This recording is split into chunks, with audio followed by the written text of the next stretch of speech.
if you've heard from single friends lately. Guys, what is going on with the dating apps right now? Dating apps are by far the biggest waste of time. Delete your dating apps. I promise you'll feel better. They may be feeling dating app fatigue. I feel so defeated right now. Call it burnout or fatigue, more and more singles say they're fed up, especially when it comes to those apps.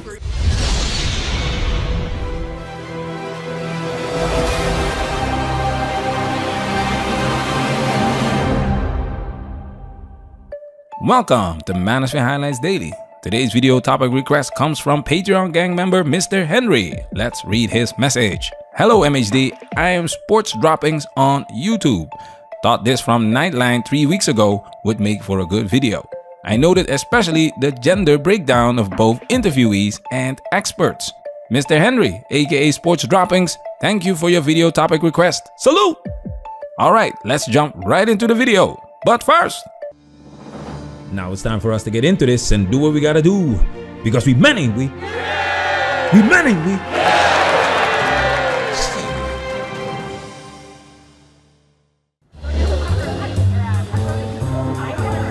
There's this real recognition that something isn't working for a lot of people anymore.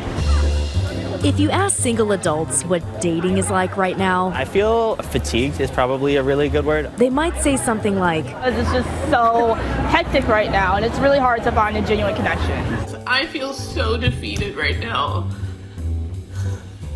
Call it burnout or fatigue, more and more singles say they're fed up, especially when it comes to those apps. It gets to a point where I'm like, okay, when are we meeting? Are we pen pals? Are we pen pals? Like, are you in jail? Like, I don't know. Like, where are you? Relationship experts say they're hardly alone. What's different for dating in this moment is that the sheer volume of rejection and disappointment is so much higher for daters than it has been in previous generations.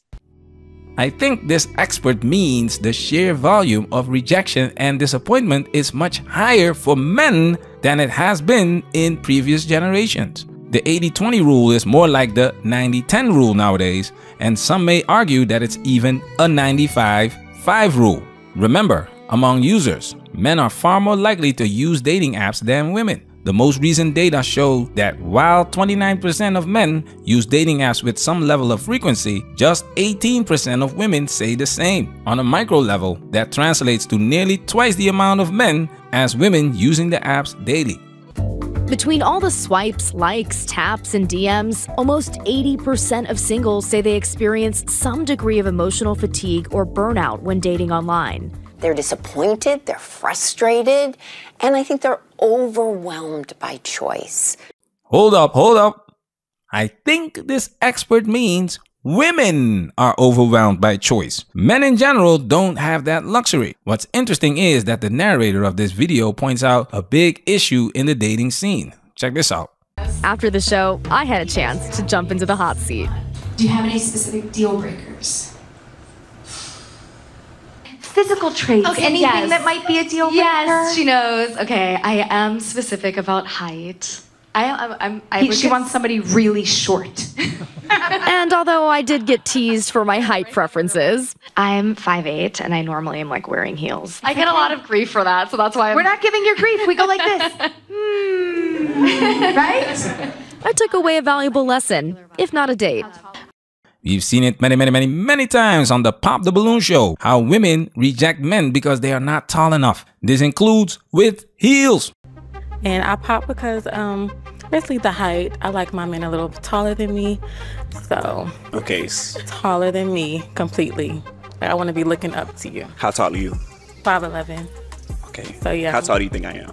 I think you're probably about my height. 5'11", maybe. Nah. No. He's definitely like 6'3". For sure. Wait, For sure. 6'3"? For sure. Okay, well, yeah. For sure. But still, I like them just a little taller. For sure.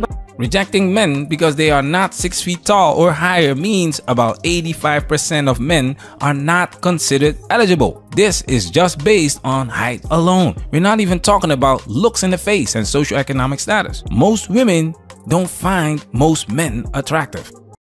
Which is why a growing number of people are choosing to take their search for love offline. Singles and dating events are seeing a 42% boost in attendance, including the comeback of speed dating events and potential meet cutes at run clubs. Last time there were 30 people there, and look how many people there are now.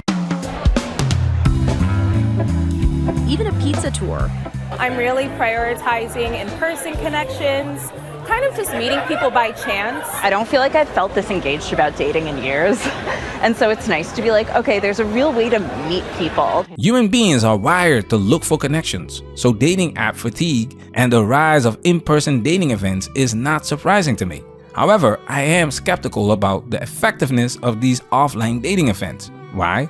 Because at the end of the day, we are still operating in modern society. After your offline dating event, you will be back connecting online. Social media has become such an integral part of our lives that consciously and subconsciously decisions are made based on it. Great examples are the Pop the Balloon Show, Whatever Podcast, etc. These people come on these shows looking for clout. They all have their Instagram plugged on these shows. Mate selection now includes social media compatibility as a requirement in modern society, even if you date offline.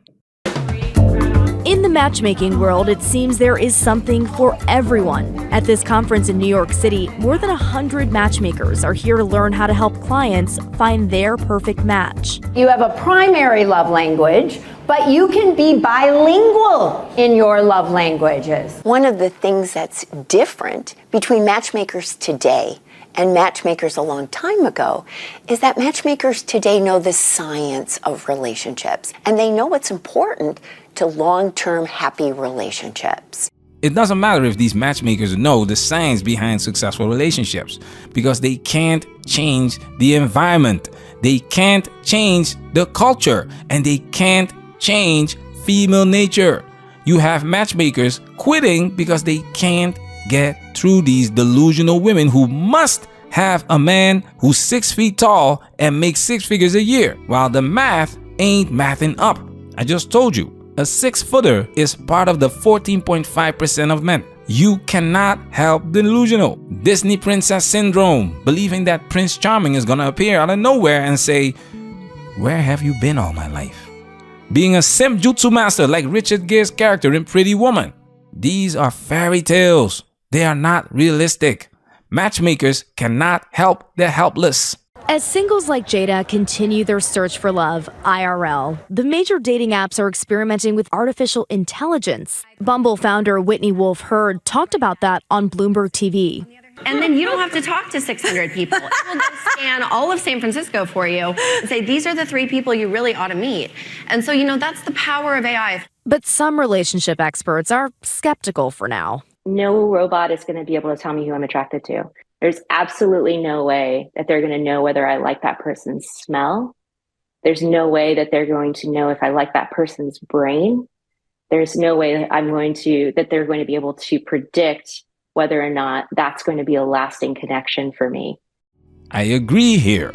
It's called chemistry, and attraction is not a choice. However, attraction can definitely be influenced. Social engineering. Social media has an algorithm and works with AI. Before you know it, you're only looking at pretty people, thinking that that is the standard. So now, when an average looking person stands in front of you, you're numb to that person. Many women are overstimulated and just can't settle in their opinion. Whether it's working with a matchmaker, going to that speed dating event, or giving the apps one last try, experts say there's something to be gained in the journey, not just the destination. Dating can be this process of self-discovery as well. And for some, that might mean ultimately choosing to be on their own. I think there's been a big cultural shift, and people recognize that there is something to be said for a happy single person. Exactly. Men are opting out in droves. This doesn't mean that they are giving up on life. At the end of the day, we have the ability to make choices. You can choose to pursue a relationship if you think the juice is worth the squeeze. We're just here to tell you that you need to protect yourself at all times. But the choice is yours.